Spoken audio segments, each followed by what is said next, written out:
परिमेय सिद्ध करना है। त्रिभुज की किन्हीं दो भुजाओं का योग तीसरी भुजा से बड़ा होता है।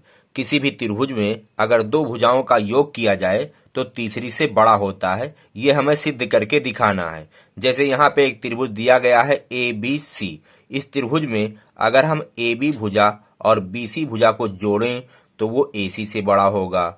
उसी प्रकार अगर AB को AC में जोड़ें तो वो BC से बड़ा होगा। उसी प्रकार अगर हम AC और BC को जोड़ें तो वो AB से बड़ा होगा। यानी एक त्रिभुज में हम किन्हीं दो भुजाओं का योग करेंगे तो वो तीसरी से बड़ा होगा। यही हमें सिद्ध करके यहाँ पे दिखाना है। तो चलिएगा हम यहाँ पे कैसे सिद्ध करेंगे, आइए हम शुरू करते हैं। तो सबसे पहले जो दिया गया उसे लिखेंगे। दिया है त्रिभुज ABC। सिद्ध करना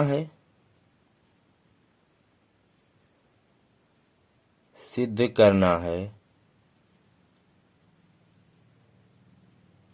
किन्हीं दो भुजाओं का योग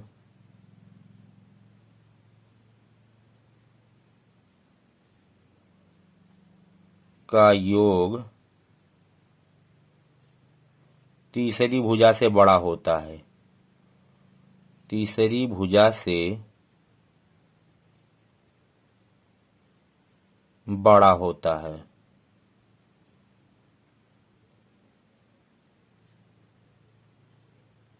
अब मान लेते हैं इस त्रिभुज में BC सबसे बड़ी भुजा है। अब अगर यह सिद्ध कर ले जाएं कि इस त्रिभुज की जो सबसे बड़ी भुजा है BC इन दोनों भुजाओं के योग से छोटी है, तो इस प्रकार AC और AB भी अन्य दोनों भुजाओं के योग से छोटी होंगी। तो हम यहाँ पे मानेंगे, माना BC सबसे बड़ी भुजा है।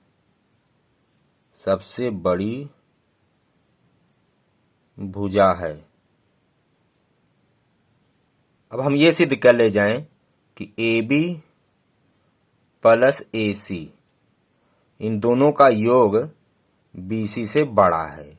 यही एक सिद्ध कर ले जाएं, बस जो हमारा अभिप्राय है वो सिद्ध हो जाएगा। तो चलिए कैसे सिद्ध करेंगे, सबसे पहले यहाँ पे रचना करेंगे।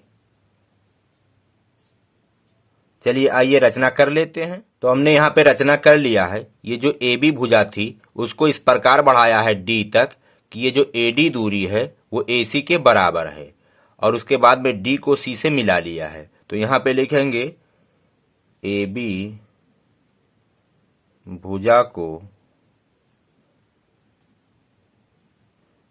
इस प्रकार बढ़ाया D तक बढ़ाया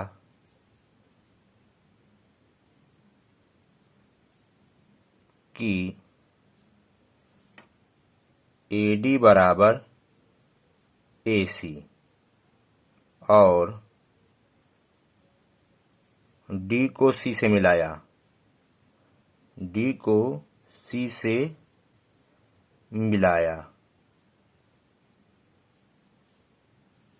अब हेडिंग डालेंगे उत्पत्ति।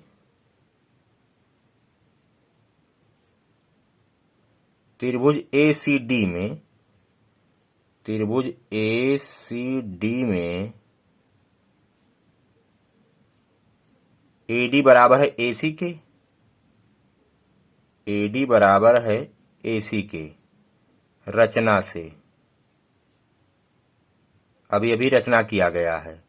तो AD अगर AC के बराबर है तो हमने एक परिमेय पढ़ा है कि बराबर भुजा का सम्मुख कोण बराबर होता है।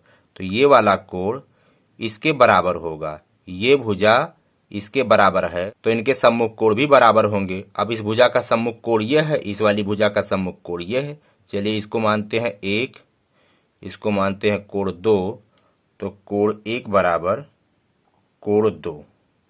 कारण में लिखेंगे बराबर भुजा का सम्मुख कोण। भुजा के सम्मुख कोण, बराबर भुजा के सम्मुख कोण बराबर होते हैं। तो कोण 1 बराबर हो गया कोण 2 के। अब यहाँ पे देखिए कोण BCD या कोण C मानिए, चूंकि कोण C ये बड़ा है कोण 2 से। यहाँ आप चित्र में देखेंगे ये कोण सी पूरा जो कोण है यहाँ से लेकर यहाँ तक ये पूरा कोण, ये कोण सी इस कोण 2 से बड़ा होगा क्योंकि कोण 2 इसी कोण सी के अंतर्गत बना कोण है। अब हम यहाँ पर थोड़ा सा बदलेंगे, कोण सी बड़ा है कोण 2 के और कोण 2 बराबर है कोण 1 के। यहाँ पे देखिए, तो इसलिए लिखेंगे यहाँ पे कोण 1।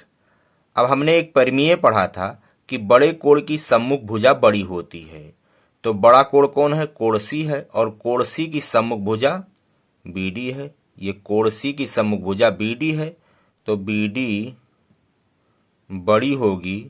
कोण 1 की सम्मुख भुजा कौन है? कोण 1 की सम्मुख भुजा है BC। यहाँ पे लिखेंगे, इसलिए कारण में आप देंगे बड़े कोण की सम्मुख भुजा बड़े कोण की सम्मुख भुजा बड़ी होती है। अब देखिएगा BD किसके बराबर है? चलिए हम यहाँ पे लिख देते हैं, जगह नहीं है। BD बराबर हम लिख सकते हैं, ये BD है, BD बराबर लिख सकते हैं AB plus AD, AB plus AD बड़ा है BC के। अब AD बराबर क्या है?